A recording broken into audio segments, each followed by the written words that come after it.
विद्यार्थियों, आपका स्वागत है। इस वीडियो में हम भील जनजाति के बारे में अध्ययन करेंगे। मुख्य टॉपिक होंगे भील जनजाति का निवास क्षेत्र, आर्थिक क्रियाकलाप। आर्थिक क्रियाकलाप के अंतर्गत आखेट, भोजन, वस्त्र, निवास गृह, औजार और बर्तन के बारे में पढ़ेंगे। अगला तीसरा टॉपिक होगा हमारा समाज व संस्कृति। चौथा टॉपिक है आधुनिक संस्कृति से संपर्क।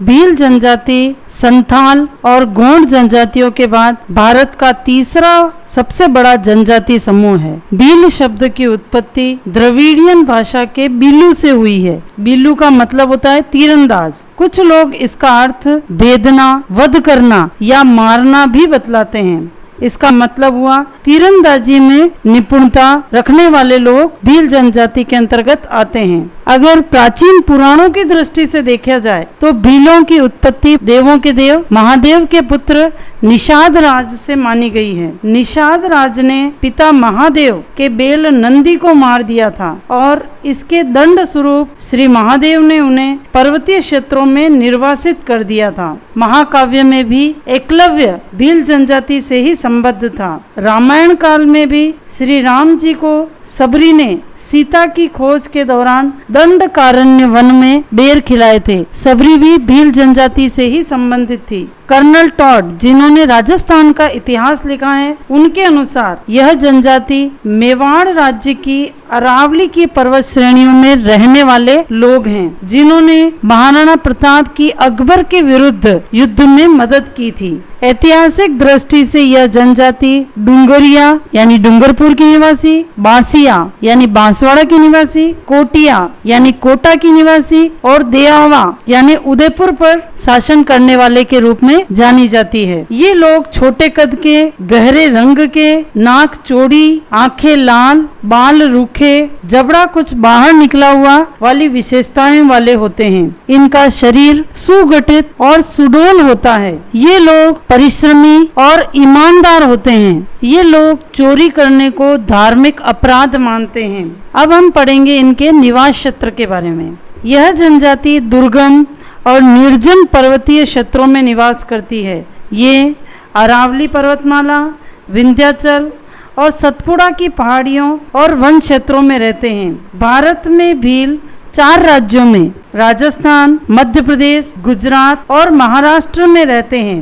राजस्थान के बांसवाड़ा, डूंगरपुर, उदयपुर और चित्तौड़गढ़, मध्य प्रदेश के धार, जाबुआ और रतलाम, गुजरात के पंचमहल और वडोदरा में तथा महाराष्ट्र के औरंगाबाद, अहमदनगर, जलगांव, नासिक और धुले जिलों में इनका निवास स्थान है। इनके निवास क्षेत्रों की जलवायु मानसूनी है। इनके निवास क्षेत्रों में लगभग 33% भूभाग पर वन पाए जाते हैं। अगला टॉपिक हम पढ़ेंगे आर्थिक क्रियाकलाप। भील जनजाति वनों और पहाड़ी क्षेत्रों में एकांत में रहना पसंद करती है। इनकी आजीविका का मुख्य आधार खाद्य संग्रहण, आखेट, आदिम कृषि और पशुपालन है। इन लोगों में विशेषकर महिलाएं कंदमूल, फल, फूल और पत्तियां इकट्ठा करती हैं। जंगली पशुओं और पक्षियों का शिकार करते हैं। भेड़, बकरी, गाय, भैंस और कुक्कुट पालन इनके मुख्य व्यवसाय हैं। अगला टॉपिक है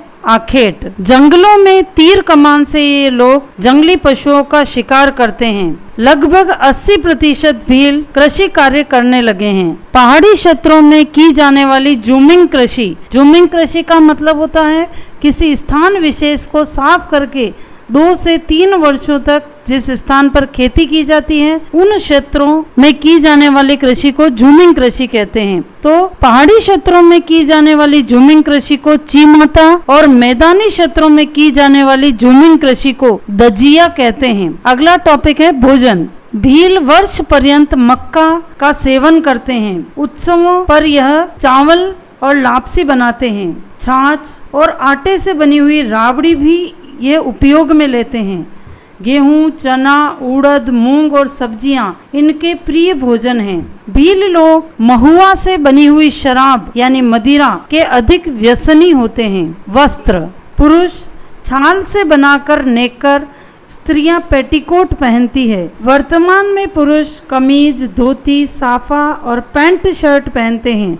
स्त्रियां घाघरा, कांचली और लुगड़ी पहनती है। भील जनजाति पीतल, जस्ता और निकल के बने आभूषण पहनते हैं।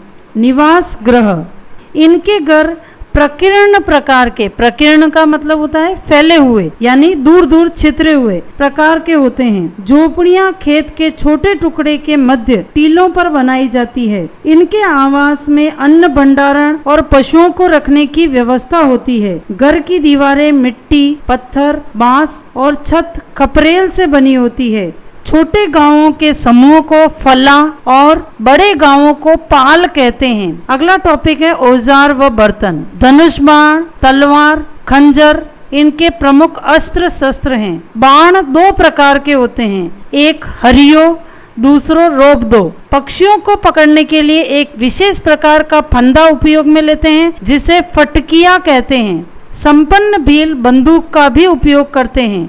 भीलों के घरों में मिट्टी से बने बर्तन, मक्का पीसने की चक्की और बांस से बना पालना जरूर पाया जाता है। अगला टॉपिक है समाज व संस्कृति। भील जनजाति पितृसत्तात्मक होती है। इनके कुल का अपना अपना गण चिन्ह होता है। भील युवा हो या वृद्ध, उसकी पत्नी जरूर होती है। इनमें बहुपत्नी प्रथा पाई जाती है। इनके विवाह में कन्या का मूल्य देना पड़ता है जिसे दापा कहा जाता है, जो लड़के के पिता को देना होता है। गोल गाधेड़ो प्रथा के द्वारा कोई भी युवक शूरवीरता और साहस का कार्य दिखलाते हुए शादी हेतु युवती को चुनने का अधिकार पाता है। यह क्वेश्चन बोर्ड परीक्षा में भी आया था, इसलिए आप इसे याद कर लें। गोल गाधेड़ो प्रथा क्या है? ये प्रकृति को पूजने वाले, कृषि यंत्रों और उपकरणों की पूजा करने वाले, कृषक, देवी देवताओं की पूजा करने वाले, नाग देवता को पूजने वाले, अंधविश्वासी और भूत प्रेतों में विश्वास करने वाले होते हैं। इनके मुख्य पर्व होली, दीपावली होती है।